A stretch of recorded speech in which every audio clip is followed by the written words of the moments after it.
Well, hello again and welcome again to another podcast, Down to Earth but Heavenly Minded. And I'm your host, Rish.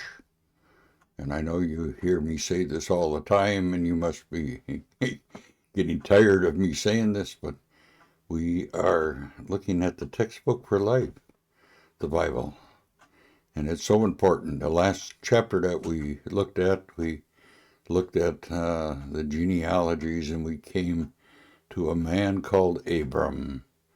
And in this chapter, we're going to start looking at that man and what a wonderful part that he played in God's plan for life on this planet.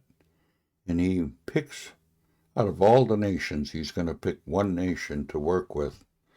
But this doesn't mean that he does not work with all nations. This means that he's just showing us how he is relating and working with mankind in general. And we can apply a lot of what we read about this man to our lives. He was a man of faith, and that's what we have to be. We have to live by faith because it tells us in the Bible, without faith, we cannot please God.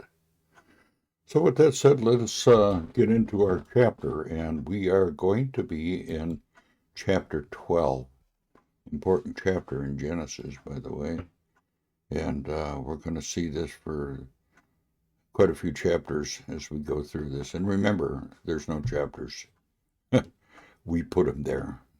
God didn't put them there.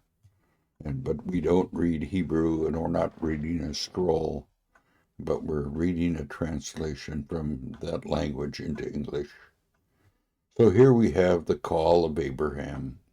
Now the Lord said to Abram, "Go from your country and your kindred and your father's house to a land which I will show you." So God has given him instructions, and God gives us instructions through his word, and we have to look for his direction. "And I will make of you a great nation," and this is true, he did this. "And I will bless you and make your name great, so that you will be a blessing. I will bless those who bless you, and him who dishonors you I will curse. And in you all the families of the earth shall be blessed." That's very important. So Abram went as the Lord had told him. He listened to what God had said. I'm so glad he did. And Lot went with him. That was his nephew. And Lot was 75 years old when he departed from Haran.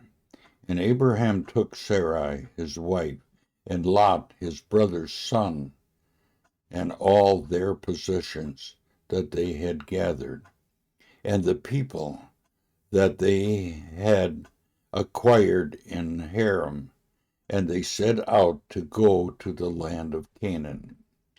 So this was just not one man going, but his whole tribe, his whole clan went with him. So this was not an easy thing. Now, when they came to the land of Canaan, excuse me, when they came to the land of Canaan, Abram passed through the land to the place of Shechem, to the oaks of Moreh. At that time, the Canaanites were in the land, and the Lord appeared to Abram and said, "To your offspring I will give this land." So he built there an altar to the Lord who had appeared to him. Well, let's think back of what did Noah do when he got out of the ark? He built an altar to the Lord. Now here we have another man doing exactly the same thing, building an altar to the Lord that appeared to him. Now, did he fully understand who he was building an altar to? I don't think so. I think he just realized that God was directing him, and he looked to worship the God who was doing this, even though he didn't fully know or understand God at this very moment. But he was called by God, and he obeyed God, just as Noah obeyed God and built an ark. So we see here, he builds an altar to the Lord. Now from there he moved to the hill country to the east of Bethel and pitched his tent, with Bethel on the west and Ai on his east. We'll hear these names many times as we go through the scriptures. And there he built an altar to the Lord and called upon the name of the Lord. So we have him doing it again. And Abram journeyed on, still going towards Nabal, however you pronounce it. I'm not pronouncing it right. Now, Abram and Sarah go to Egypt. They end up in Egypt. Now, there was a famine in the land. People were hungry. So Abram went down to Egypt and sojourned there, for the famine was severe in the land. When he was about to enter Egypt, he said to Sarai his wife, I know that you are a woman beautiful in appearance, and when the Egyptians see you, they will say, This is his wife, and they will kill me, but they will let you live. Say you are my sister, that it may go well with me because of you, and that my life may be spared for your sake. So when Abram entered Egypt, the Egyptians saw that the woman was very beautiful. Well, he must have had a beautiful wife. And when the prince of Pharaoh saw her, they praised her to Pharaoh, and the woman was taken into Pharaoh's house, and for her sake he dealt well with Abram. He had sheep, oxen, male donkeys, and female servants, female donkeys, and camels. But the Lord afflicted Pharaoh and his house with a great plague because of Sarai, Abram's wife. So God intervened here. So Pharaoh called Abram and said, What is this that you have done to me? Why did you not tell me that she was your wife? Why did you say she is my sister, so that I took her for my wife? Now then, here's your wife. Take her and go. And Pharaoh gave men order concerning him, and they sent him away with his wife and all that they had. It's kind of an interesting story here, but I just want to make mention that Abram was not trusting God. First of all, he left the land that God told him to go to because of the famine. If he'd have stayed there, God would have provided for him.